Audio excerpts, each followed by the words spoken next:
per il centro-sinistra Arturo Lorenzoni positivo al Covid. Non mi fermo, dice, farò campagna elettorale da remoto. Il segretario del PD Zingaretti oggi a Padova, dove avrebbe dovuto incontrare proprio il candidato Lorenzoni, leader democratico, invita i cittadini a vaccinarsi contro l'influenza.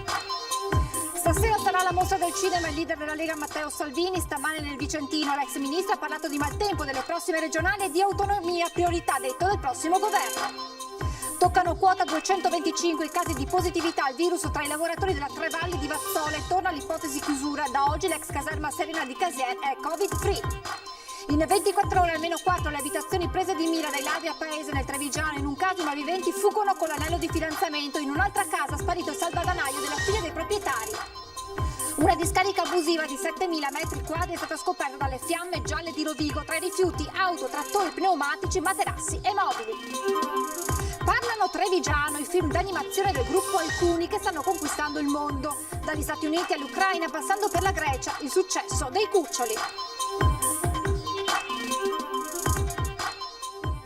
Telespettatori di Antena 3, buonasera e ben ritrovati con l'edizione regionale dei nostri telegiornali. Lo avete sentito anche dai titoli, dunque il candidato alla presidenza della regione per il centro-sinistra, Arturo Lorenzoni, è risultato positivo al Covid-19. Non mi fermo, dice, farò campagna elettorale da remoto. Chi mi ha incontrato negli ultimi 5 giorni faccia il tampone. Sono risultato positivo al tampone fatto questa mattina, poche righe di conferma. Arturo Lorenzoni, candidato presidente del Veneto per il centro-sinistra, è positivo al Covid. Sto bene, continuerò la campagna elettorale da remoto con incontri in teleconferenza, aggiunge Lorenzoni. Cautelativamente devo stare a casa. La decisione di sottoporsi al tampone dopo la comparsa questa mattina di alcune linee di febbre, immediatamente sono stati annullati tutti gli appuntamenti del candidato presidente, compreso quello organizzato a Palazzo Moroni con il segretario del Partito Democratico Nicola Zingaretti. Come richiesto dalle autorità sanitarie, invito tutte le persone che mi hanno incontrato nell'arco degli ultimi 5 giorni a rivolgersi agli uffici delle rispettive aziende sanitarie per sottoporsi a tampone, ha scritto Lorenzoni nel comunicato stampa che ha annunciato la sua positività al coronavirus.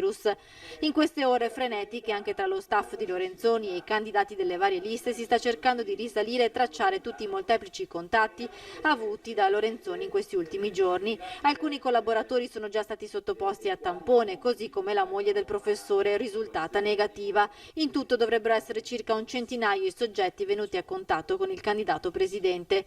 In base agli esami Lorenzoni avrebbe una carica virale bassa, ha qualche linea di febbre, fanno sapere fonti a lui vicine, e si sente un po' stanco. E allora adesso sentiamo proprio le parole di Arturo Lorenzoni in un video registrato pochi minuti fa. Cari amiche e cari amici, questa mattina ho fatto un tampone perché avevo alcune linee di febbre e sono risultato positivo al coronavirus. Sono quindi costretto a stare in casa fino a quando il tampone sarà negativo. Io sto bene, a parte qualche linea di febbre di stamattina, ma ora già è scesa, e il mio percorso continua. Avremo una campagna elettorale ancora più diversa rispetto a quella che abbiamo avuto finora, ma non cambiano i contenuti, cambiano solo le modalità. Io raccomando veramente a tutti quanti di essere cauti, di avere una precauzione in più di quelle che ci vengono suggerite, perché evidentemente il virus si riesce a trasmettere anche con modalità che non riusciamo a conoscere. Io ritengo di essere stato cauto, di non avere avuto comportamenti rischiosi, ma evidentemente in qualche modo sono stato contagiato.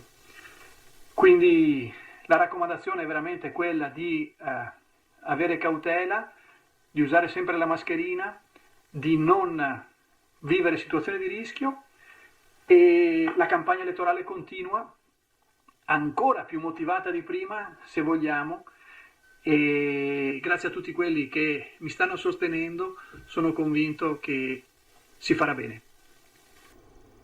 E oggi Lorenzoni avrebbe dovuto incontrare il segretario del Partito Democratico Zingaretti oggi a Padova, ma la conferenza stampa è stata annullata proprio perché Lorenzoni ha avvertito qualche linea di febbre e poi, come detto, si è sottoposto al tampone che ha dato esito positivo. Zingaretti ha parlato ai giornalisti invitando al voto e sostenendo la campagna vaccinale contro l'influenza.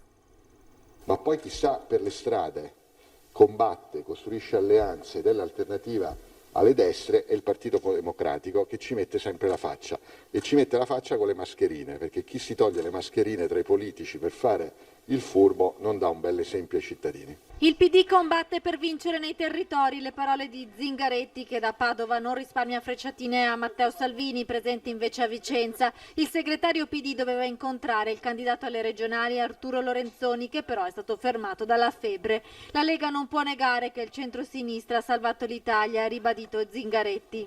Quindi io credo che anche nei momenti di duro scontro bisognerebbe ammettere, pur rimanendo delle proprie opinioni, che, ripeto, è grazie al centro-sinistra se ora in questo momento l'Italia ha una possibilità di rimettersi in piedi, che non vuol dire aver finito una missione. Ora bisogna combattere e quindi fare progetti per il recovery seri, spendere in fretta i soldi che ci sono.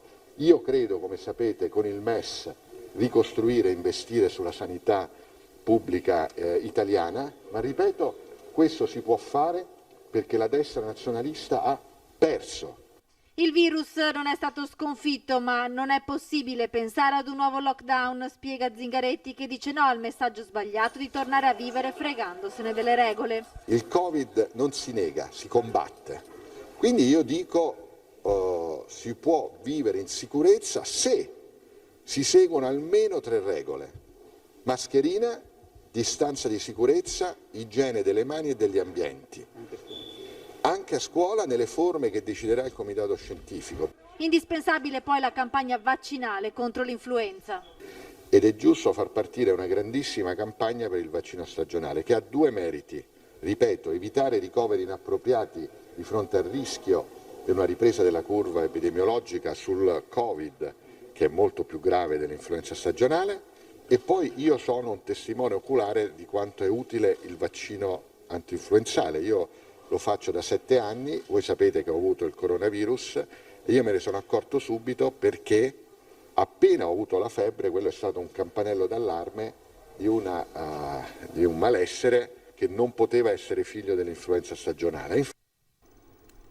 E in queste ultime settimane di campagna elettorale un altro leader nazionale è arrivato in Veneto, il segretario della Lega Matteo Salvini, nel Vicentino stamane.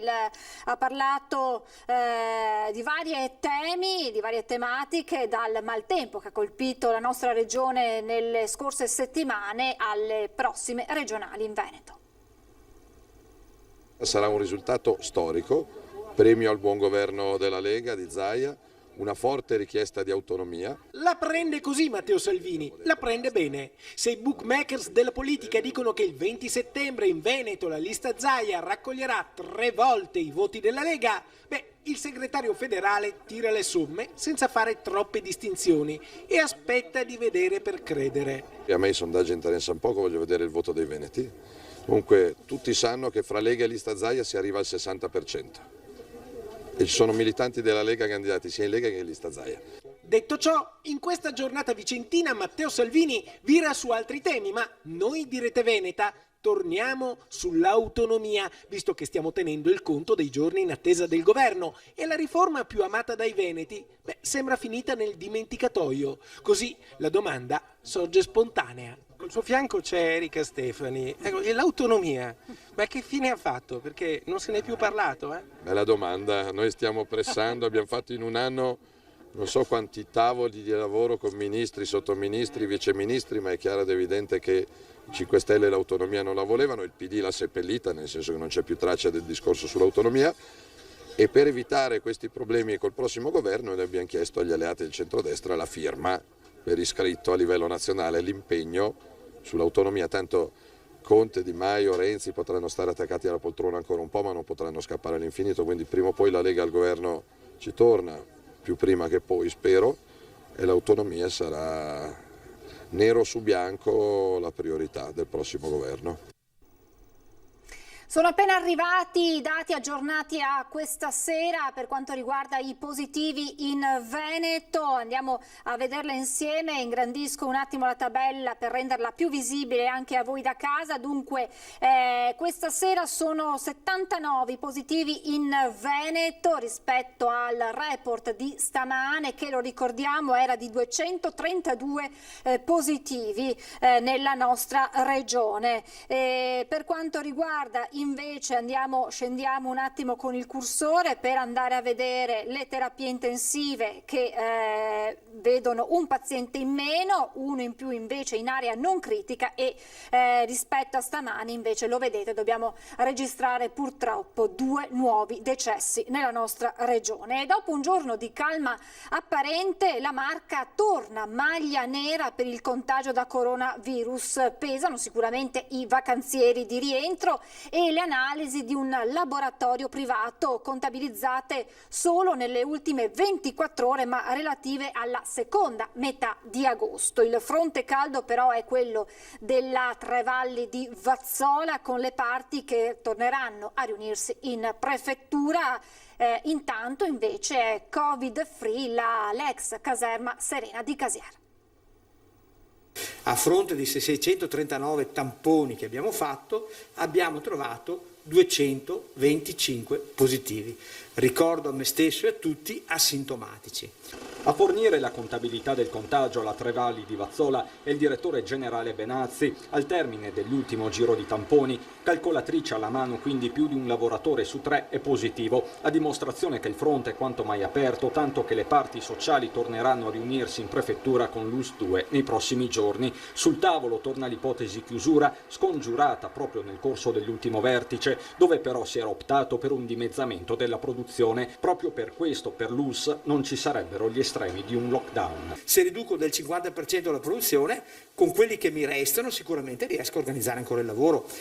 Ovviamente con il massimo controllo da parte delle SISP e dei nostri, con i veterinari interni che garantiscono, e soprattutto distanziamento di 1 metro e mascherina. Di tutt'altro avviso la CGIL.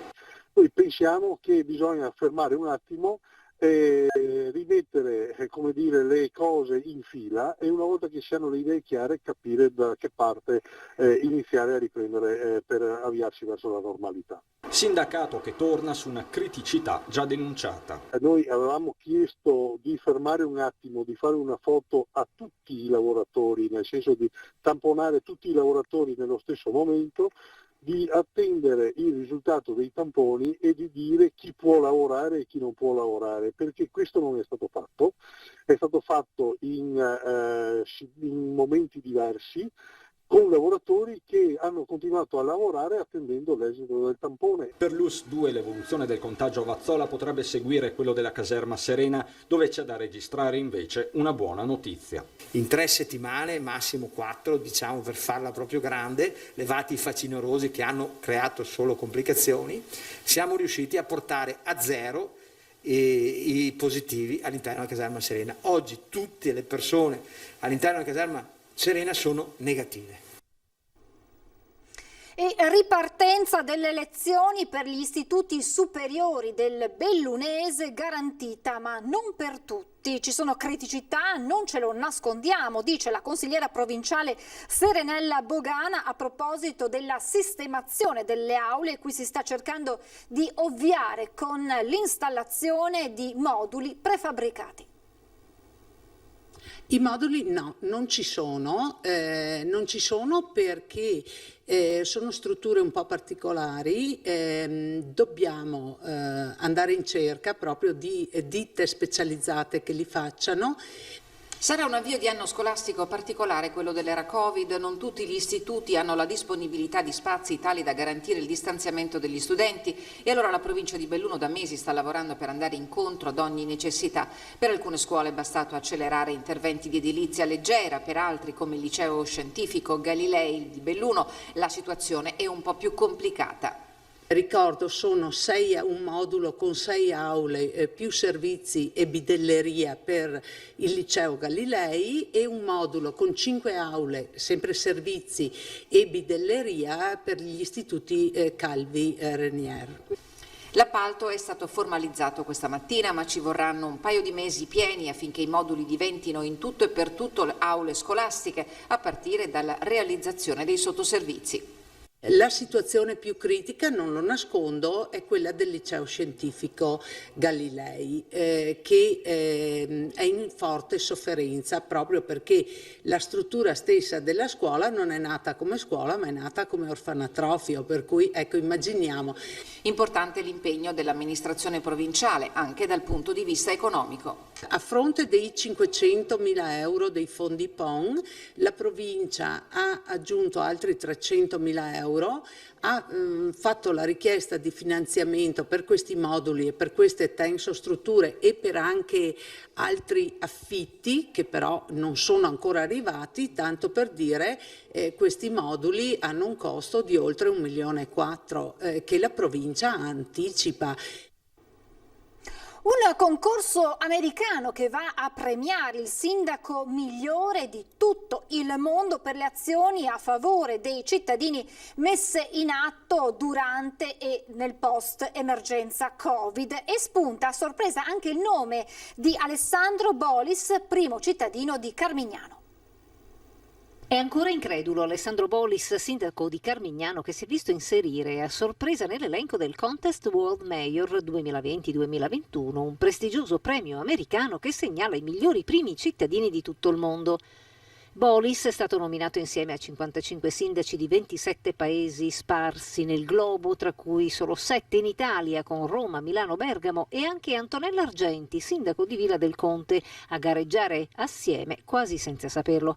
Il premio si riferisce alle azioni anti-Covid e post-Covid, si legge nello statuto, per quei sindaci che hanno servito i loro concittadini con integrità, coraggio e diligenza. Innanzitutto è stata una scoperta, una sorpresa strana, perché ero, ripeto, in vacanza e mi hanno chiamato e detto, abbiamo visto, guardando, spulciando sui siti eccetera, abbiamo visto sta cosa, è attendibile, e io subito ho detto guarda, verifico, faccio 2 verifiche eccetera, poi ho visto alla fine insomma che è una cosa seria, di cui insomma un po' sono anche orgoglioso. Il merito non va tutto a me, ci dice ancora il sindaco, ma chi collabora e chi lo ha preceduto? Ma quali possono essere state quelle azioni che lo hanno visto includere nella lista dei candidati al premio? Sicuramente mettere al centro la persona rispetto a tutte le azioni che il comune può mettere in atto. La persona è l'elemento essenziale della gestione, dell'organizzazione, della programmazione di questo ente locale. Molte le iniziative adottate, oltre i 400.000 euro stanziati dal comune a favore dei 7.800 abitanti durante e post-Covid. E un'ultima curiosità. Voglioso di capire chi ha voluto insomma dare il là a questa possibilità anche per questo territorio. Cercherò e cercheremo di fare il massimo per arrivare ovviamente primi, però insomma già è tanto quello di essere candidato a un prestigioso premio come questo. È il momento di fermarci per una breve pausa pubblicitaria, tra poco.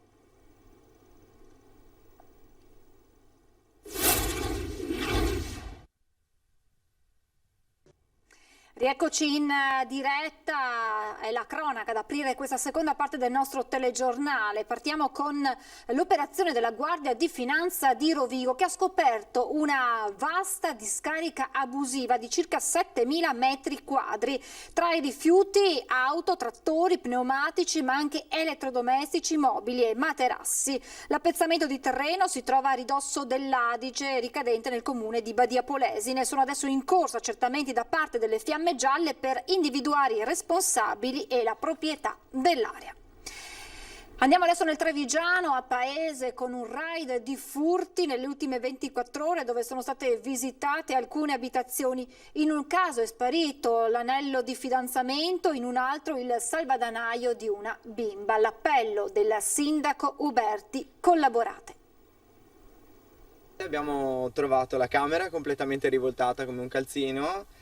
E io stavo parlando fuori col vicino, lei arriva tutta impanicata, ci sono passati i ladri, io all'inizio pensavo stesse esagerando, invece aveva proprio ragione. E niente, insomma, abbiamo trovato il buco sulla finestra, la finestra del bagno è aperta. Avevamo quasi paura in realtà di averla dimenticata aperta noi, andando via, e invece ho visto che c'era il buco, hanno trapanato, sono entrati. Questo il copione che ha accomunato i diversi furti registrati negli ultimi giorni a Paese, 7 quelli denunciati ai carabinieri, senza contare i numerosi tentativi. Nel caso di questa coppia residente in via Trua, a sparire è stato qualche gioiello d'argento, ma non solo. L'unica cosa di valore che avevo, che era l'anello di fidanzamento, che dovevo farlo allargare, ce l'avevo a casa e l'hanno trovato subito e se lo sono portati via. In via Lede i ladri sono entrati in azione all'ora di cena, qui il danno più consistente lo ha registrato la porta d'ingresso. Mio figlio era qua con noi, ha cenato con noi, quando è andato a casa ha trovato la porta aperta, è andato dentro e tutto per aria, cassetti, tutto quanto, hanno portato via un po' di roba, quello che hanno trovato, 2 catenine, il salvadanaio della figlia e basta, sono andati via. A entrare in azione veri e propri professionisti, nessuna delle zone visitate è isolata, anzi. La cosa strana che abbiamo notato è che non sappiamo come, noi siamo pieni di cani, veramente, abbiamo i cani del vicino, di tutti i vicini e non ha abbaiato nessuno. Dal canto suo il sindaco di Paese sottolinea come la situazione sia comunque sotto controllo e che furti si stiano registrando anche in altri comuni della zona, non manca però un appello. Un invito, un appello farei alla cittadinanza di essere collaborativa nel momento in cui si vedono auto sospette o persone sospette, chiamateci, chiamate la stazione dei carabinieri nel caso di domenica, altrimenti il sabato è operativa anche la polizia locale. Cercheremo di intensificare i turni notturni nostri, non più durante la settimana, ma concentrarli magari verso il fine settimana, ma è importante sapere, è importante capire tutte le movimentazioni un po' anomale presenti nel territorio. In attesa di capire se le indagini in corso avranno esito, perlomeno sull'anello rubato, Andrea sta già correndo ai ripari. Quindi più che altro adesso deve rifare l'anello al fidanzato. Si farà, dai, si farà. Un tamponamento si è verificato tra mezzi pesanti nel tardo pomeriggio di oggi lungo l'autostrada A4 nel tratto tra San Stino e Portogruaro. Una persona è rimasta ferita, sul posto sta operando il personale di Autovie Venete, la Polizia Stradale e i Vigili del Fuoco.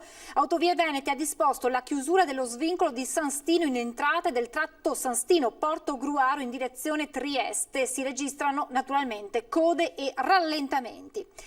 Cambiamo argomento, andiamo a Venezia alla mostra del cinema numero 77, giornata intensa dedicata al primo film in concorso di Claudio Noce, Padre Nostro, con Pierfrancesco Favino e Barbara Ronchi. Ma a Venezia si è anche collegata via Zoom Greta durante la ricreazione a scuola per presentare il documentario che parla di lei.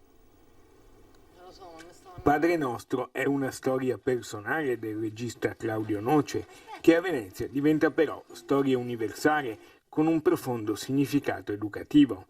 È il primo film italiano del concorso principale alla Mostra di Venezia, con Pierfrancesco Favino. Ecco perché, secondo il regista, era arrivato il momento di scriverlo. Era un momento non facile per me, proprio da un punto di vista, mi viene da dire, come regista e quindi anche come uomo, e forse proprio quel momento là, non semplice, mi ha dato proprio la parola a questa storia per quanto mi riguarda. E poi l'incontro con Pierfrancesco, che è stato sicuramente determinante. Il percorso non è stato facile. Un percorso lungo. Nel momento in cui ho capito che potevo raccontare questa storia con un punto di vista molto rigoroso, che era un punto di vista di un bambino, che è mio fratello, che sono io, che è anche mia sorella. Mio fratello ha assistito veramente a quella scena insieme a mia madre. L'altra protagonista, Barbara Ronchi, riflette sul significato della paura presente nel film. Non ho incontrato la mamma di Claudio, non ce n'era bisogno, in un certo senso. Lei con la paura ci fa i conti, cioè decide di farli. A Venezia si è collegata via Zoom anche Greta durante la ricreazione a scuola per presentare il documentario su di lei.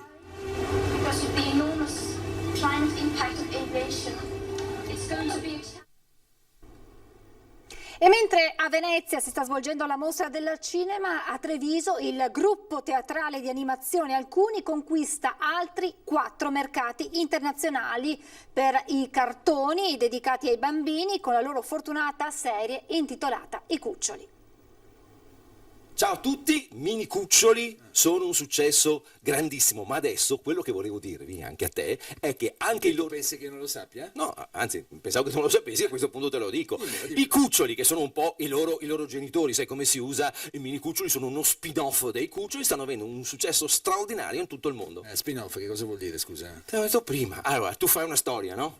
Questa storia ha successo, si fa lo spin-off.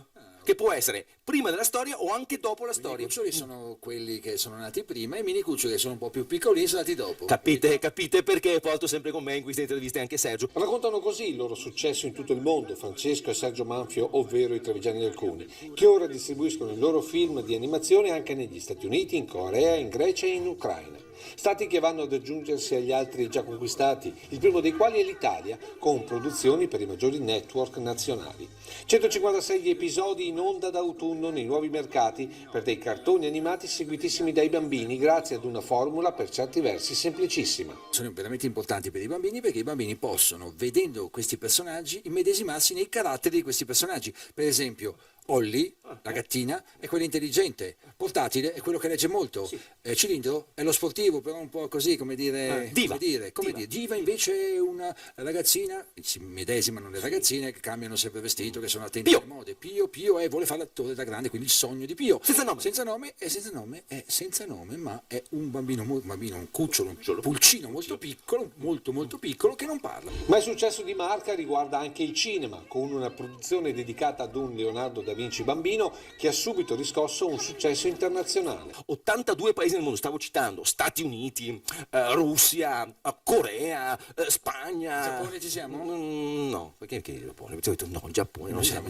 Giappone no. Quando arriviamo in Giappone? Adesso, ma fra pochissimo sbarcheremo in Cina, 10.000 copie, 10.000 cinema che proietteranno Leo da Vinci, Missione Mona Lisa. Infine, per chi volesse sapere da dove arriva l'ispirazione per i loro personaggi, Sergio Manfio risponde con un simpatico esempio. Faccio una rivelazione che nessuno sa. Olli è la mia gatta. È tutto, vi lascio come sempre alle previsioni del tempo, non mi resta che ringraziarvi per averci seguito e augurarvi un buon proseguimento di serata.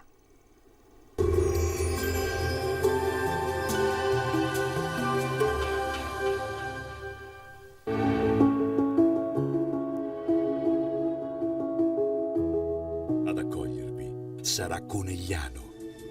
Bentrovati al meteo. Alta pressione e clima estivo per gran parte del weekend, ma domenica arriva una perturbazione a partire dalle Alpi. Vediamo intanto il dettaglio di sabato 5 settembre.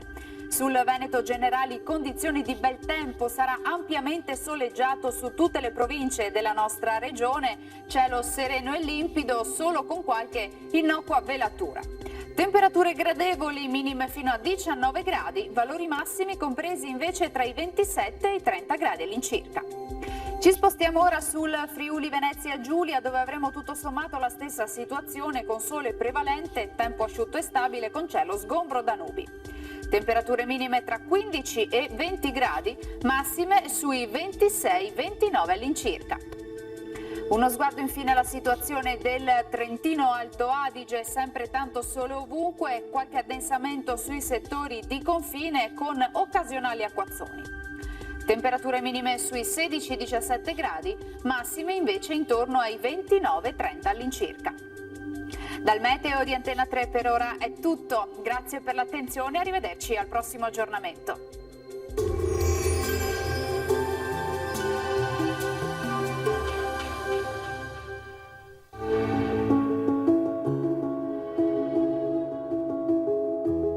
Ad accogliervi sarà Conegliano.